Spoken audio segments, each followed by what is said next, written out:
Guys, this is Dr. Junaid. I am Assistant Professor in Surgical Unit 3, and today's lecture is X-rays for you guys. So, what are the objectives of this session? So, I keep this kind of an interactive session rather than just giving a lecture and just going back.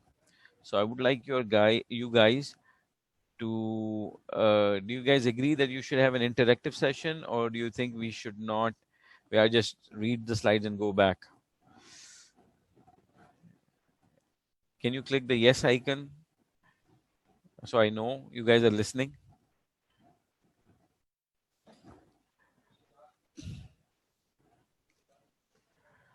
Yes. So just one person out of how many? 57 participants who saying yes. Okay. So we are saying okay. So I'll have this as an interactive session so that you guys understand it, and I'm going to share a link with you guys. Fine. This is a link that I'm going to share with you, which is going to uh, tell me about I mean, this is kind of a session which will tell us that you guys can give a feedback to me. Fine. So we are going to just copy it and just let me save the link. Fine. And I'm going to paste it here. Control V. It's not coming. Anyhow, so we'll just start. So what are the objectives of the session?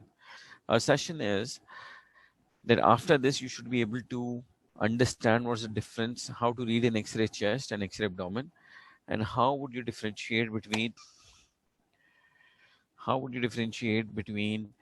a normal X-ray or an abnormal X-ray, and see some of the salient features, some technicalities that we do when we do an X-ray. So how to read about an X-ray, chest X-ray and abdominal X-ray, and how to interpret findings. So my question to you guys is, in the start, from the first, fine, what do you see here? In this picture, if I say, tell me the findings in this picture, what would you do?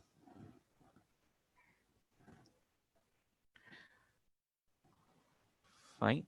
You can write down in your chat, what do you see? So I want you guys to tell me the findings.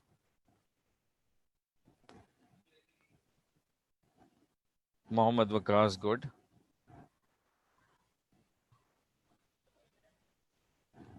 Anything else other than blood?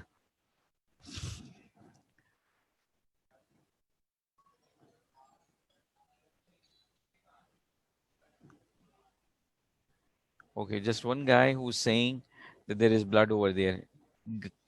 The rest of you guys, Amna, Fatima, and uh, all of you guys, can you find out what's going on here? What are the findings? An object closed by a chair. Okay.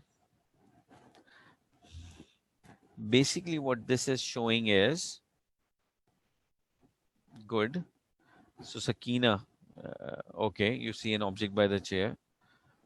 What else? Fine.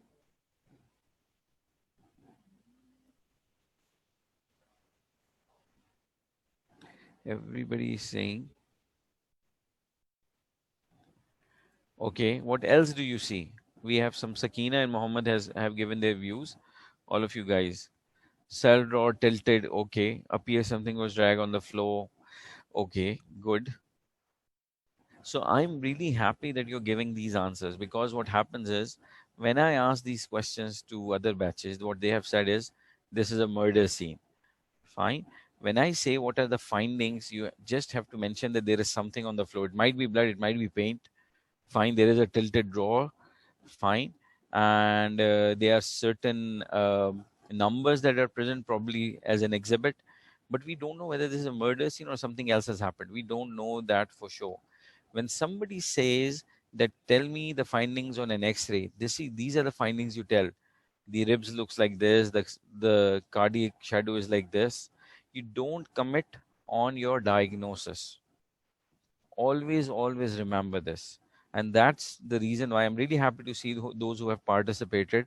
They have actually ventured it. You guys can hear me, I assume, because I don't have any way to know. Fine. Hmm. Can you guys hear me?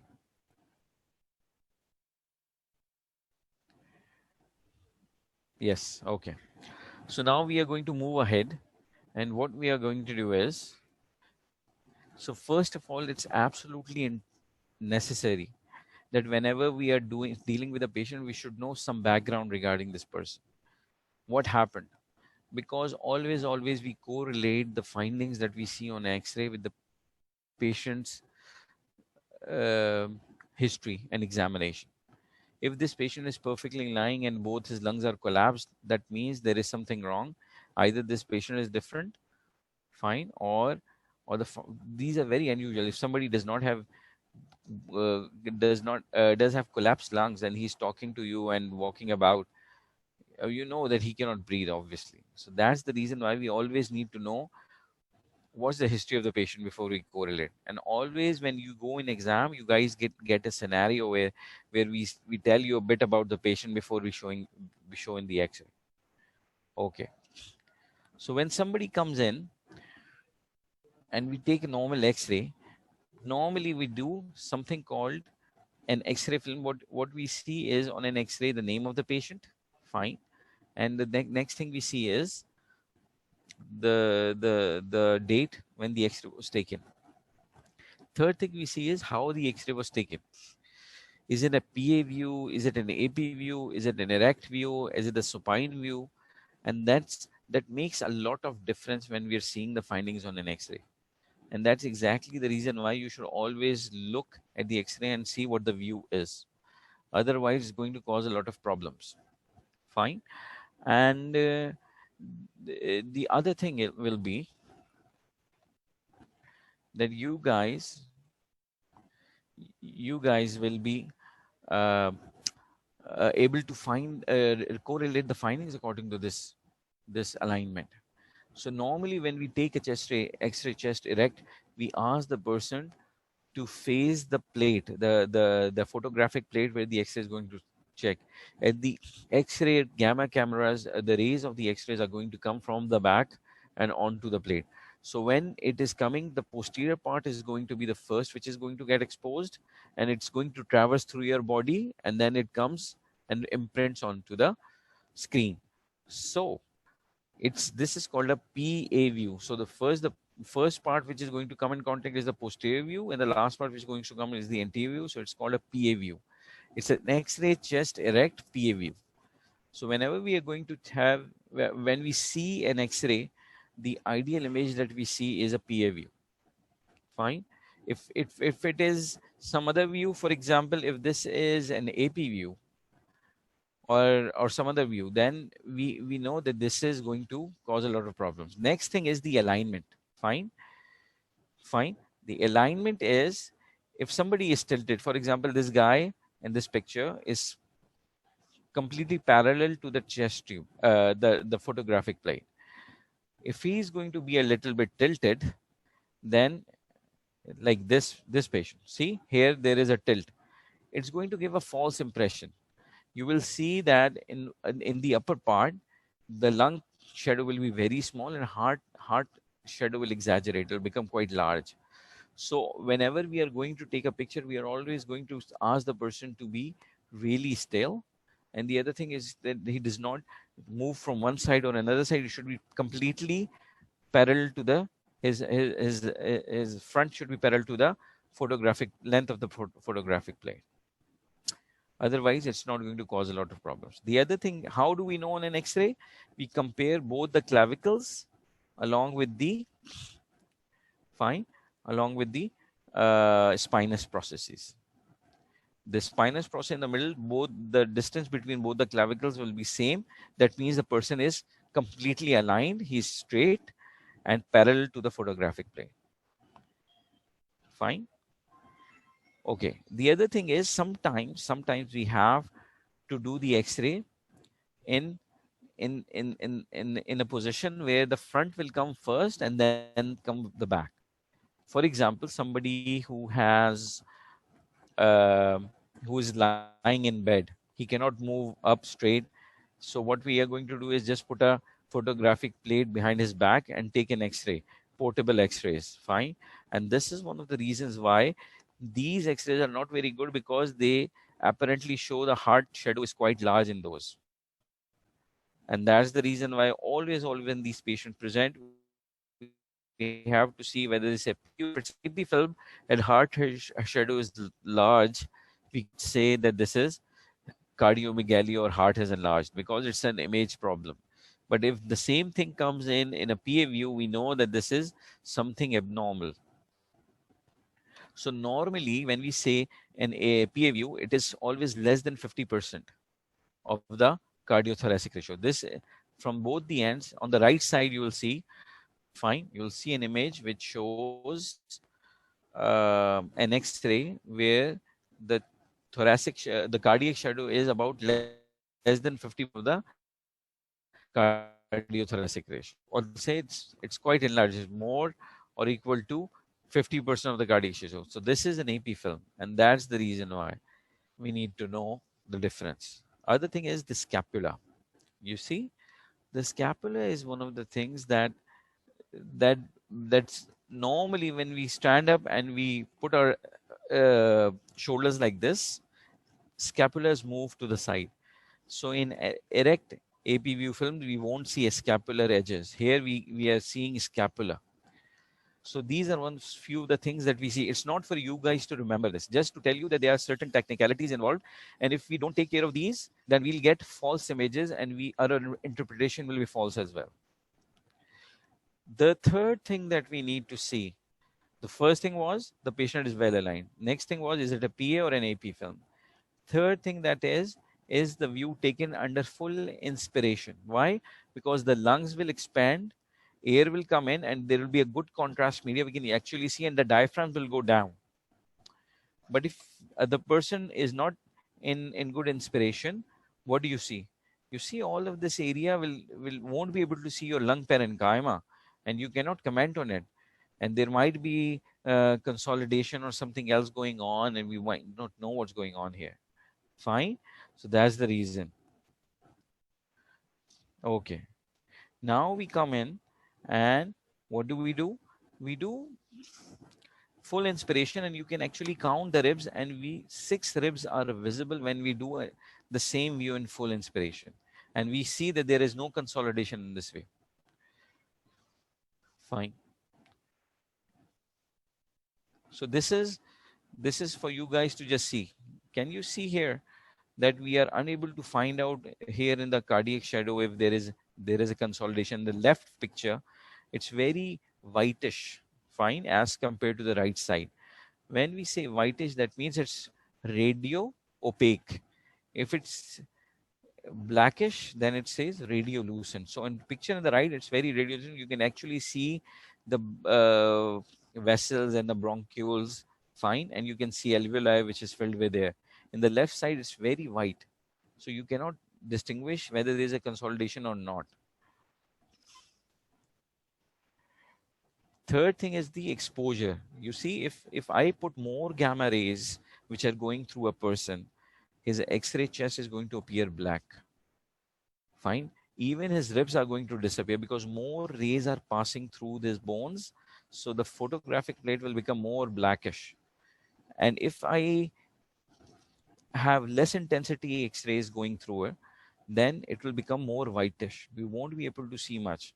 In fact, it's going to show normal parenchyma as white, and you might think that there is a problem going on.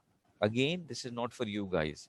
This is just to understand that whenever we are going to take X-rays, there should be a proper exposure, there should be proper alignment.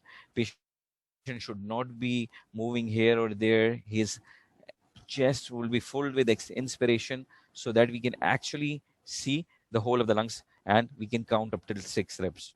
If you are unable to count till 6 ribs, you won't be able to know whether it's normal or not. Third thing is, you will see these spinal processes here. You can see the vertebral column, but you won't be able to appreciate the spinous processes here. This is the normal exposure. Fine. And you can actually easily see the diaphragm as well. This is the cardiophrenic angle. So up till now, what we were talking about was how we take the X-rays, full inspiration, person facing the X-ray plate, fine, and the rays are coming from the back, and that's how we take this image. But when a person is and there should be proper intensity exposure, and this is the job of the technician who's taking the X-rays.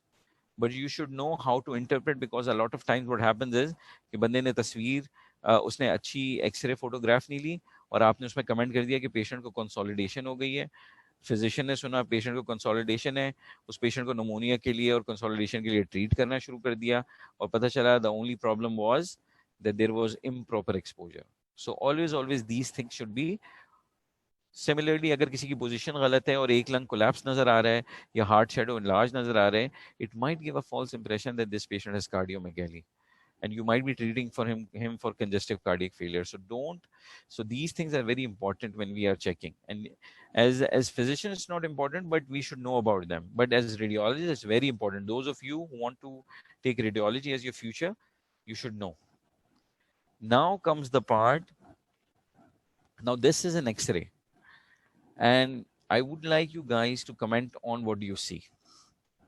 Fine. What do you see here on an X-ray? Do you see something unusual? Guys, anybody? What do you guys see here? Air under the diaphragm. Okay, good. Hadika, at least you're sharing something. I'm happy. Anybody else? So now you're going back into this fallacy. Fine. We are not going to comment. Okay, diaphragms are not symmetrical. That's a much better. You see, when we say air under the diaphragm, or we say diaphragms are not symmetrical, what else do you guys see?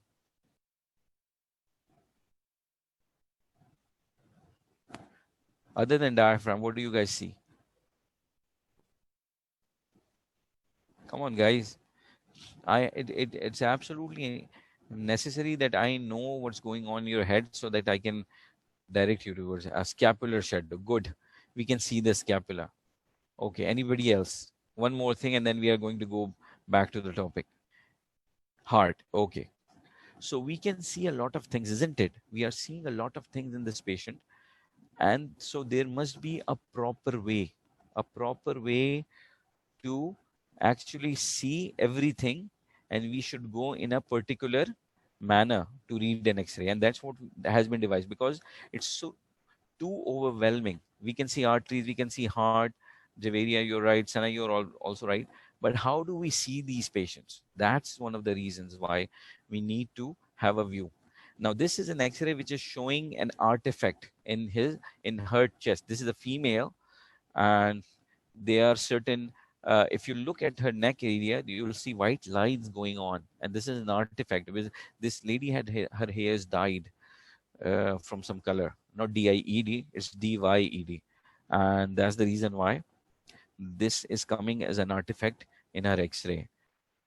Fine.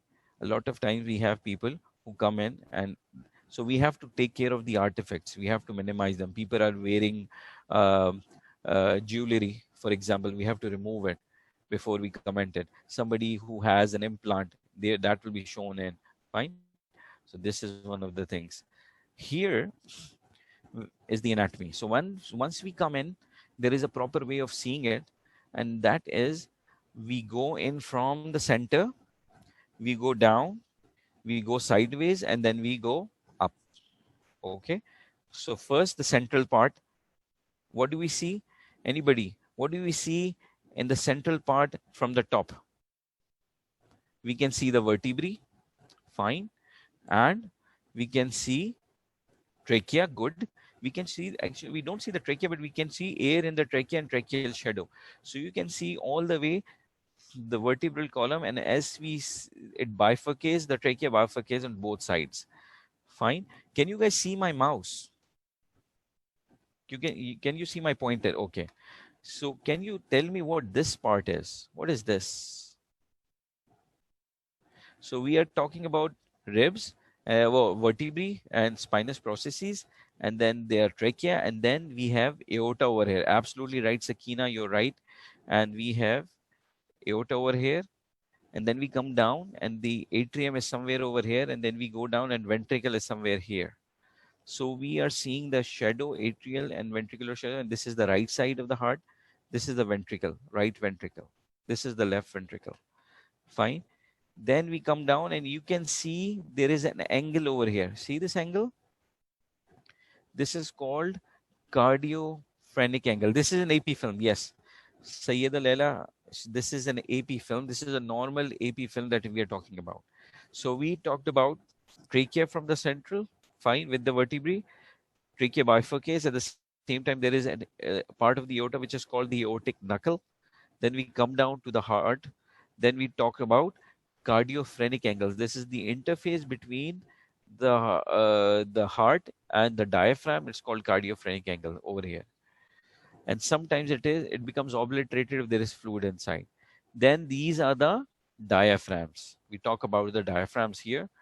And then this something is called costophrenic angles. You see the ribs over here, and this is the diaphragm. There is an angle here. This is a very acute angle, and this forms the costophrenic angle. So laterally it's costophrenic, medially it's cardiophrenic, and we have smooth diaphragms.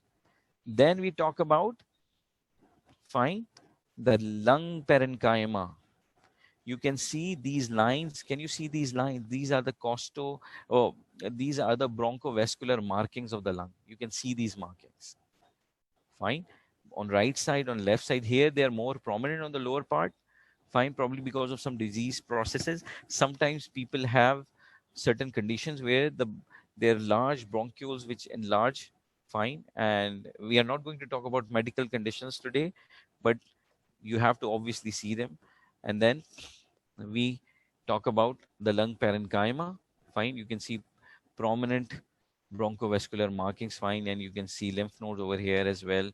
And then what we see are the ribs. Then we count the ribs. See, we see the clavicle, scapula, and then we see the soft tissue. You can see in the previous one, see, soft tissue will tell you about this. This is the soft tissue, and you see if there is any air, is the fat. Fine, and we also see these are the breast. When we talk about soft tissues, we comment on the breast, and here the breast are in this. So when we are talking about the soft tissue, we are talking about the fatty planes and the breast in this patient. Right, and here you can see there is a problem going on. And this patient, they are artifacts. When we are talking about soft tissue, we are going to say it might give a false impression there is air inside the soft tissue, but it's not, it's an artifact.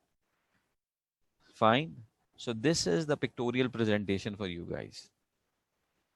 See, the person, you can see the picture on the left is the same as the picture on the right, and we are going to comment on it. We can see the trachea. We can see the left main bronchus, we can see the right main bronchus, and then its further branches. This is called the carina. Right over here is the carina. Fine. And this is the aortic knuckle. Fine. And then we talk about, the diaphragm, and then the diaphragm, the cardiophrenic and costophrenic angle, and the diaphragm, and then the ribs, and then liver parenchyma, which is normal in this patient. Fine. The one on the left, fine. You can easily see this. So this is again a picture, and I want you guys to comment on it. Do you see anything unusual here? We'll start again from the above midline. Can you see anything unusual here?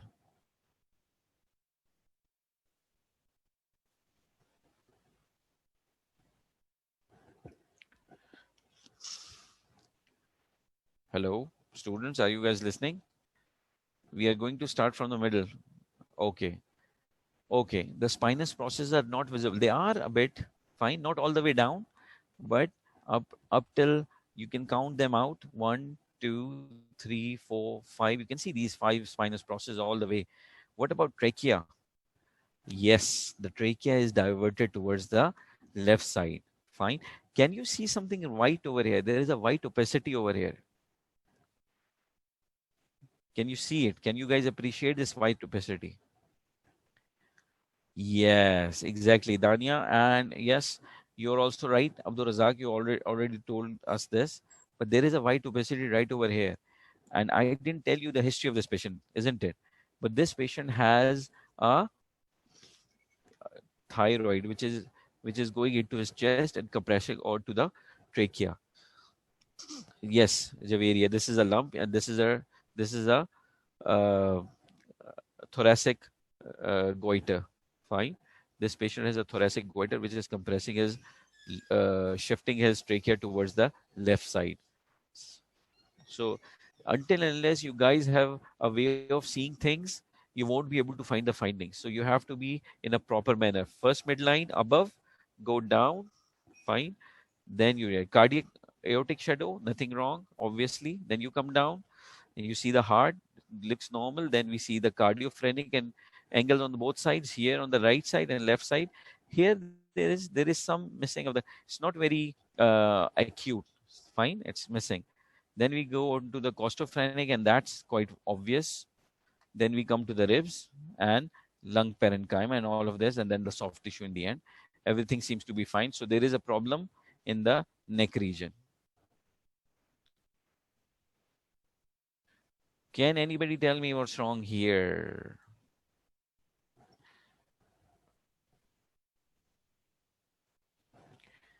What do you guys see?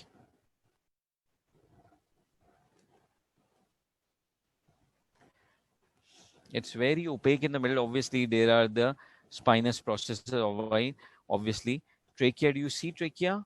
Very vague, isn't it? Fine. Then you come to this aortic knuckle. Is it unusual? It's quite prominent though, but nothing unusual. Fine. Then we come down to the heart. Is the heart is very visible in this? How do you see it? Fine. Can you see the heart properly in this one, guys? Obscured. The heart shadow is obscured and you cannot see it. Fine. The other thing is, then we come to the cardiophrenic angles. What do you see? It's totally obliterated on the right, on the left side. On the right side, you can see some of it, but left side you cannot say where the diaphragm is. It's so bad. Fine. And then we come onto the diaphragm, and you can see the left side. On the right side, the diaphragm is easily seen, but left side you cannot comment on the diaphragm. Then we come to the costophrenic angles. Once you are done with the costophrenic angle, what you see is in this picture, can you see the markings, the bronchovascular markings here on the left side? You will see a long opacity right over here, isn't it? All the way down, but there are no costophrenic. There are some here, obviously on the lower part, but nothing over here, isn't it? We come to the left side. Yes, we are going to come to the right side and see over here. Can you see something over here? There is a tube going into the chest. Can you guys see it on the right side? And you can see there is an air fluid level as well. Then we come to the bones. Can you see if there is any problem with the ribs on the right side or the left side? Can you see any problem with the ribs? Are they smoothly outlined or there is something going on here? Anybody, can you comment on ribs? Do you think there is anything wrong with the ribs? See, if you see at the ribs, there is a fracture of the rib. And if we count out 1, 2, 3, 4, 5. So fifth rib, sixth rib, seventh rib, all of them are fractured. Fine. And here, soft tissue. Do you see anything in the soft tissue? There is air in the soft tissue. This is called subcutaneous emphysema. When the air goes into the soft tissue, it causes a something called whitish patches, and this is called subcutaneous emphysema. So this is basically, this patient is a trauma patient. Fine. And as you can see on the top, this is an AP film, not a PA view. It's not very good film. Okay, but this patient is lying on the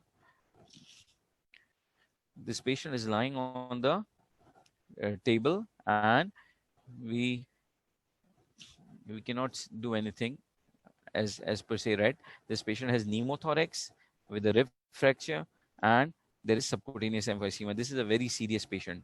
On left side, there might be diaphragmatic injury, so it's a very high impact injury in this patient. These kind of X-rays are not going to come in your exam, but the reason I'm showing these is because I want to tell you guys this is how they present.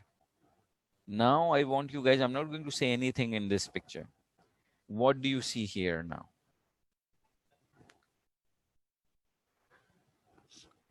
Do you see anything unusual here?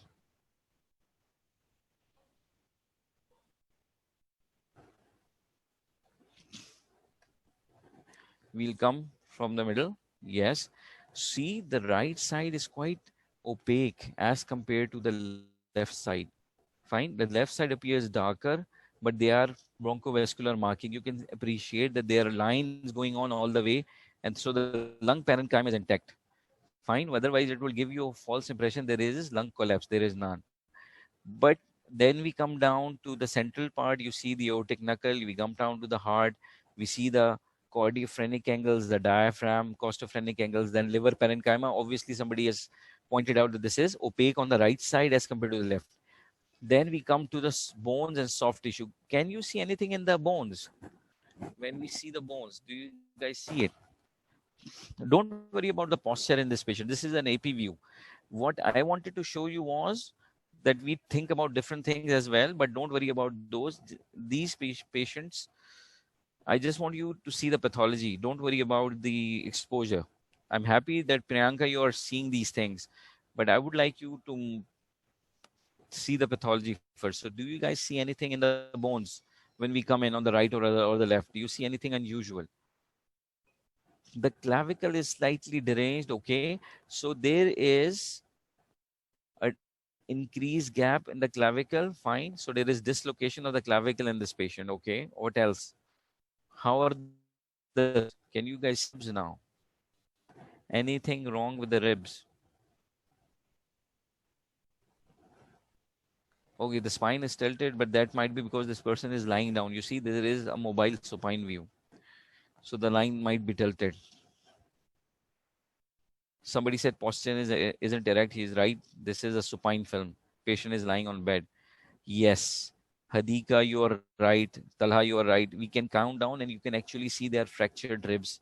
If we see the second rib, the third rib, fourth rib, fifth rib, sixth rib, all of them are fractured. So this patient has fracture of ribs, and what happens is the sharp edges of the ribs, they puncture the lung, and this patient starts bleeding. So that's the reason why this patient has opacity because of the blood. And this is again a trauma film. Fine, but there is no pneumothorax. We come to the next film. Okay, again we'll go through the same practice. We are going to start from the center. We are going to see the trachea. We'll come down. We see the aortic knuckle. Then we see. Can you guys see the heart? We can see the shadow of the heart on the right side, but not on the left side. Fine. Can we see the cardiophrenic angle on the right side? Can we see the cardiophrenic angle on the right side of the picture you are seeing? Arju, you're right. On the right side. Fine. Cardiophrenic angle on the right side. Can we see it? Anybody? Yes and no answer. Guys, I know this sounds very boring, but this is absolutely necessary that you guys. Somebody said no. Okay, one person said yes. Obviously, you can see the cardiophrenic angle. This angle over here, if you can see my mouse, you can see this is the cardiophrenic angle, but here it's gone. It's all the way just aortic knuckle, and you cannot see the heart or the cardiophrenic angle. Then we come. Can you see the diaphragm? Fine. Can you see the diaphragm on the right side? No, you cannot see the diaphragm on the right side. diaphragm on the left side, but yes, you can see it on the right side. Obviously, you're right. You cannot see it on the left, but you can see the diaphragm on the right. What about costophrenic angle? Can you see it? It should be somewhere over here. It's gone all the way up here. The costophrenic angle is also obliterated.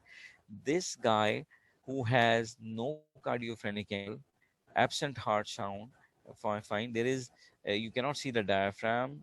This is because of pleural effusion.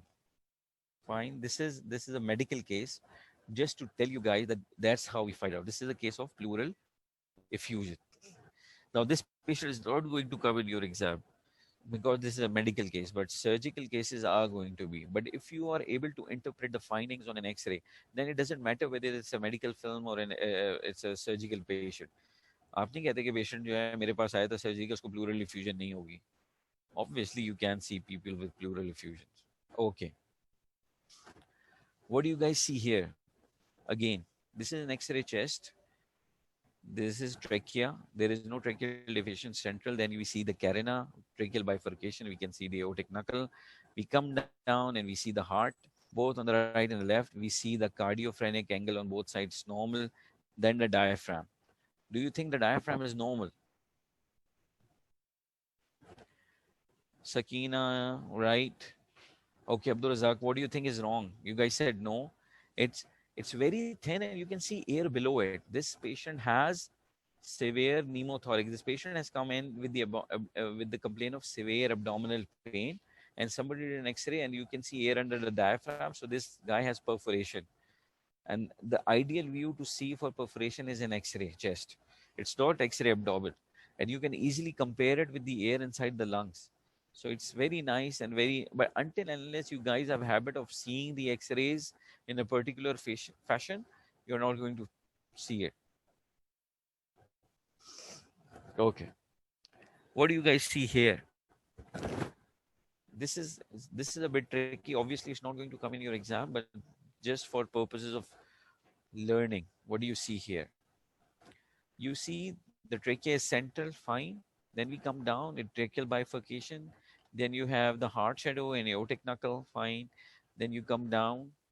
You can see the diaphragm on the right side is quite higher up as compared to the left. And you can see these white masses in the lung parenchyma. Fine. Then we come down to the diaphragm, and then we see the ribs. The ribs are normal. Then we see the bones, the clavicle and everything that looks normal. Then we come to the soft tissue. Do you guys see anything in the soft tissue here? There are reticular markings on Shaba. Very nice, Hadika. You're absolutely right. I'm really surprised with your group. You guys are quite learned. I'm happy to see that. So you're not wasting your time in the lockdown. Good. Can you see anything in the soft tissue? The fat, is it anything normal, everything abnormal on the right side or left side? Guys, this is a $1 billion question. Anything in when you're going to see the soft tissues in this patient? Anyone? Just guess. More soft tissue on the left side. It's not a very good statement though. Can you see this curve that you see, which we talked about, this curve? Yes, Sakina, you're absolutely right. Yes, Somaya, you are obviously right. You can see this breast tissue is only on the left side. You cannot see a similar shadow here because this lady had a mastectomy.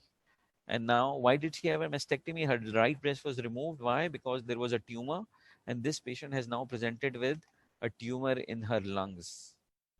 And until unless you don't know the history of this patient, you won't be able to correlate. And that's the reason why you have to go in a very meticulous fashion. Now we are done with the X-ray. We did something. We talked about gas in the diaphragm. We talked about how a pleural effusion will look like. We talked about how a hemothorax will look like with broken ribs, how we are going to see it. Fine. So these are one of the common X-rays that we see. Until unless you guys have habit of seeing the X-rays, you won't be able to find out. So please, Do see. I'm going to give you guys a copy of it on in this presentation, so I can attach a file, huh? And your computer, and I'm going to send this file to you guys.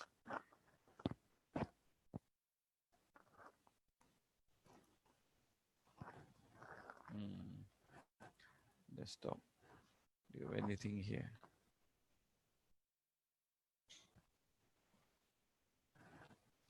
Okay. So when we are going to talk about the X-ray abdomen, what do we do here? How do we go about an X-ray abdomen? Normally, what X-ray abdomen that we take is a supine film. Fine, the person is lying down on his back, and the photographic plate is behind him or her, and then we take the photographic film, and obviously it has to show above, just below the xiphoid process, and it should be able to show you the pubic symphysis. Fine. And that's the limit of the X-rays. If that's missing, then it's not a good X-ray film. You can see again, so we have a particular way of seeing the X-ray. I'm not going to go in detail of that, but first of all, what we say is the age of the patient. Fine. Again, the position, is it person is standing up or lying down? Is it a proper exposure? Fine. That means the xiphy sternum above and the pubic symphysis below are seen in the film.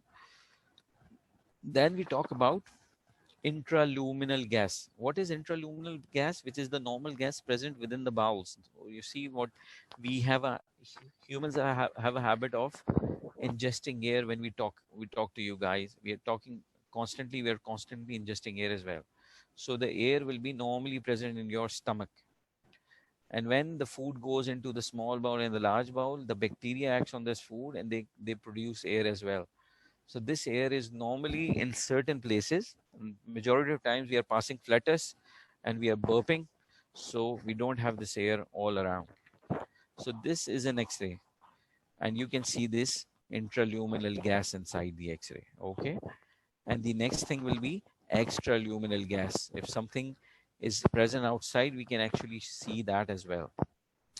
Then we talked about soft tissue in bones, which is the spine and the pelvis and the lower ribs. Fine. And then we talked about this fatty area. Fine. And liver, kidneys. Can you see kidneys here? Can you guys see kidneys? You can actually appreciate the plane of the right renal kid and the left kidney, and you can see the liver as well. You can see these lines. These are the psoas muscles. Fine. So this is the soft tissue that you see. And then we see any abnormal calcifications, and then additional opacities. So this should be present. Okay. So I'm just going to mute it for a second. Just don't leave.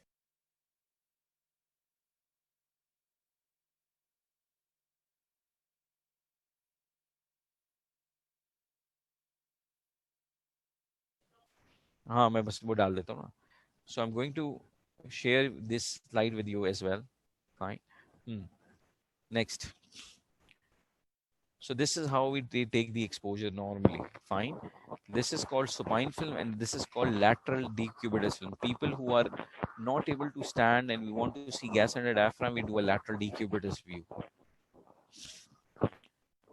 Fine. This is a technical evaluation. This is not for you guys. Fine. Forget it. Compare this with the other side. You can see there is some feculent material right over here. You see these circles? These are feces inside the bowel, and this is showing you.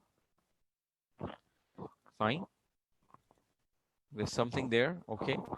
And that's it. Anything more than unusual, we are going to go in other slides, and then we are going to see that as well.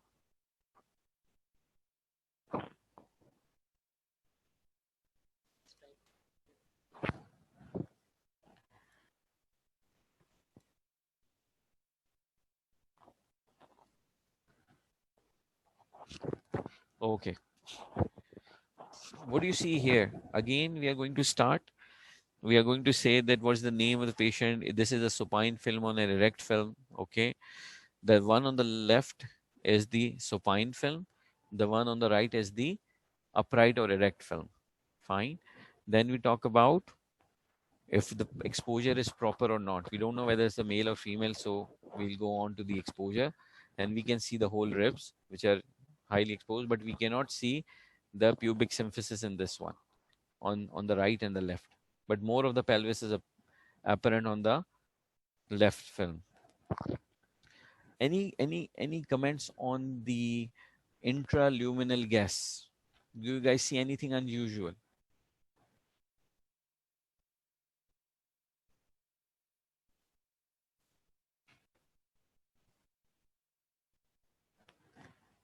The black thing is gas. Yes, it's normal to have gas in your rectum. Fine. So it's normal, but it's not massive. But what do you guys see here? Can you see the whole of the bowel? The whole of the bowel is lined with, you can see a lot of lines, isn't it? Can you see air inside the bowel? Guys, can you see it?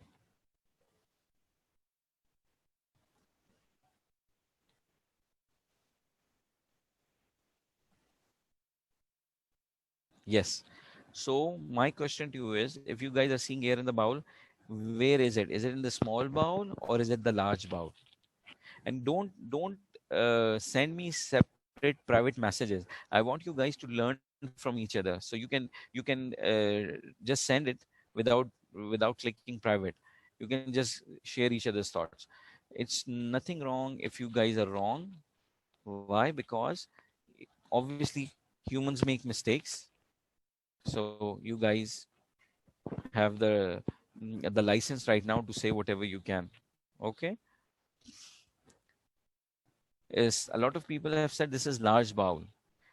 No, this is a small bowel. You see, small bowel, the lines that you see over here, these lines are going all through the circumference of the bowel, all through it. And these bowels are in the central region, not in the periphery. So this is jejunum. Exactly, Hadika, you're right. This is jejunum. And this is, compare it with this, you cannot see these lines here on the lower part of this. This is ileum. Ileum is featureless. Fine. These are called stack of coin appearance. Like a lot of coins are stacked on top of each other. And this is typical of jejunal bowel obstruction or small bowel obstruction. We will see stack of coin appearance. If the ileum was not distended, I would have said this is just jejunal obstruction. But here I can see the ileum as well. So you can easily see it. So ileum does not have a feature. It just looks like air is there. Fine. Compare it with the picture on the right side. What do you see? You see there is a white area. Fine. And then this is a black area. Again, there is a white area over here and the black area over there. This is called air fluid levels. Air fluid levels. So when somebody is standing up, for example, assume पानी की बोतल है हमारे पास, पानी की एक बोतल होगी, ये दे दें, वो ऐसे ही दे दें, कोई बात. So what happens is, imagine this is an empty water bottle. Fine. But what happens, imagine that this is filled with fluid. If the person is upright, what's going to happen is this part is going to be filled with air and this part is going to be filled with water. And the interface in between, let us assume the interface is this. This is going to cause, if I take an X-ray film, it's going to show me something called an air fluid level. So if somebody has an obstruction, it's going to say that there are a lot of air fluid levels. Normal, there are 2 to 3 air fluid levels. But if there are more than 2 to 3 air fluid levels, this is an abnormality and this guy might have an obstruction. But it's not going to tell me where this air is. Where is the obstruction? Is it large bowel? Is it small bowel? You just see air fluid levels and that's it. But what if I tilt this down? If there is water in here, what it is going to do is it's going to take the shape of the whole bottle. And if I put the rays from the top, what's going to show? It's going to, all the area where there was an obstruction is going to dilate. And that's the reason why you compare this and you can actually see that this is a small bowel obstruction on the right side. But on the left side, you're not sure whether it's small bowel, large bowel. And the reason why is the position of the patient. It's not good to comment on the X-ray if the person is erect or supine. Now, again, this is a person who has come up, and this patient has. Can you just comment? I've put the picture of normal film on the right side, on the right side of the screen. On the left side is the pathology. So you guys have something to compare. Can you see the intraluminal air here on the right side? Right picture. Can you guys see intraluminal air?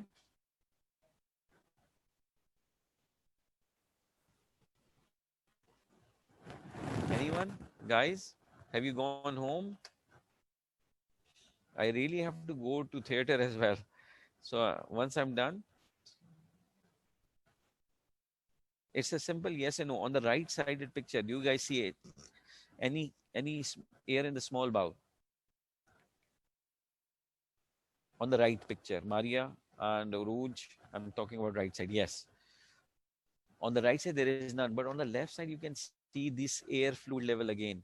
Air fluid level. This line is showing you an air fluid level. So this might possibly be obstruction. We are not sure, but we have air fluid levels. Now the same patient and this patient, we have tilted this patient now like this, and you can actually follow this through the air. Just like I said, once this goes down, the air and water equally distributes throughout the bowel, and it takes the shape of it. So you can actually see this is going all the way. So this is stomach, then it will go duodenum, then the jejunum, then here the ileum comes in. Fine. So this, some guy will have some air somewhere over here. So this guy has a small bowel obstruction. Fine. Small bowel obstruction. And when do we say this is small bowel obstruction? When the length is more than 3 centimeters. And we have a scale when we are measuring it on the computer. So we can just put the scale in and we'll see if it's more than 3 centimeters. This is small bowel obstruction. This is for ileus as well, but it can be because of obstruction as well. Okay. Now I want you guys to comment on something. What do you guys see? On the right side, this is the normal film. On the left side, there is pathology on your left hand. So what do you see on the left hand? What do you see? Intraluminal air. We are again talking about intraluminal air. Do you see anything unusual? Is there air or not in the left side of the picture?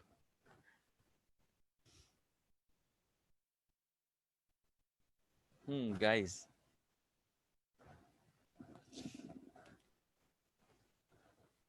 Guys, yes. Good. All of you guys are attentive. Yes, there is air. Where is it? Is it in the small bowel or is it in the large bowel?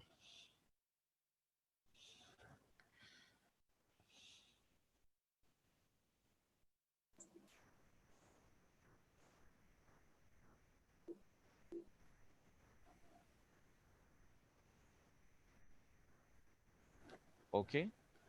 Is it in the large bowel? Okay. Why do you say this is in the large bowel? If you see this, the lines that were there throughout the circumference, they are absent over here, just at the edges.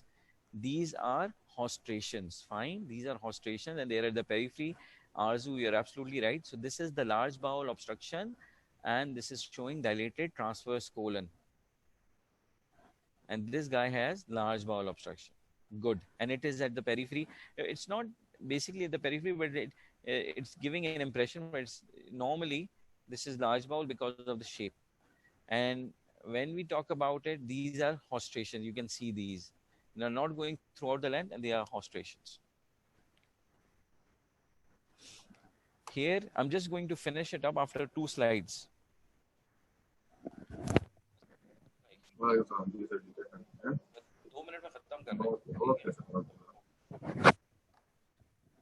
What do you see here in this picture? There is something called, if you guys see it, this is something called a coffee bean sign. You can see it, isn't it? There is a coffee bean sign. And if I look at it, this is something called a volvulus, where the large bowel twists around itself. And there is a portion which becomes very and grossly enlarged. And this shows a coffee bean sign. And this is very typical of volvulus. Hello? So, बस ये मैं नहीं क्या fine. This X-ray shows both large or small bowel. Fine. So I'm just going to finish it in 2-3 minutes. Bear with me. And if you guys have any further questions, you can ask me. I don't mind at all. If you guys fine, I'm going to write my email address, and you can ask me any question. I've already shared with you guys the slide. Fine.